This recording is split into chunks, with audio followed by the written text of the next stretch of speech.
Edhe pse zyrtarisht mbrohet si park kombëtar, realiteti në terrenin e malit Sharr flet ndryshe. Në afërsi të fshatit Brodec janë hedhur divane të vjetra e mbeturina shtëpiake. Madje materialet e ngurta ndërtimtore kanë pushtuar shtratin e lumit Shkumbin. Edhe pse kryetari i komunës së Tetovës, Bilal Kasami, pranon situatën alarmante, ai thekson se aksionet e thjeshta nuk mjaftojnë përballë kësaj ndotjeje masive.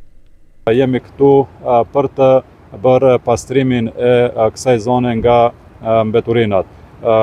Edhe vetë nga pamjet në terren u konstatua se ka nevojë për një intervenim më serioz dhe për veprime në drejtim që edhe kjo zonë dal nga dal të rikthehet bukurisë që ka falë Perëndia dhe që qytetarët dhe banorët e zonës të mund që mbetjet edhe komunale edhe inerte ti menaxhojnë edhe ti hedhin aty ku duhet dhe jo në çdo vend dhe me shka edhe ndotet ambienti. Nga ana tjetër, drejtori i parkut kombëtar Mali Sharr, Efzal Elmazi, konfirmon se nuk është shqiptuar asnjë dënim, duke arsyetuar këtë me mungesën e alternativave për banorët.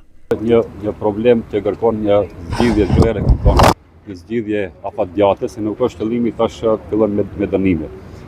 Bëhet fjalë për 27 vendbanime në territor të parkut dhe sidomos fshatrat e Malësisë ballafaqohen me probleme të kësaj natyre. Pra do të jemi në talmen komunikim edhe me komunën e Tetovës, po ashtu edhe me Ministrinë e Mjedisit që të gjendet një zgjidhje afatgjate, sepse nuk është qëllimi tash të pasrohet pas një muaji prapë të njëjta të mbushur. Ajo do ndodhë që s'ka dënime dhe s'ka zgjidhje.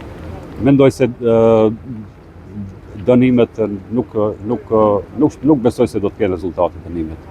Nëse nuk gjendet një alternativë për ta qytetarë, ku ti hullin ato mbeturina.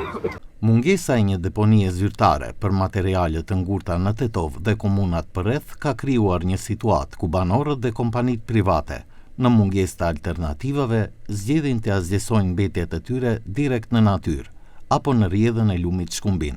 Kjo plogështi institucionale po e shndron njërën nga zonat më të bukura malore në një deponi gjigante në qiell të hapur.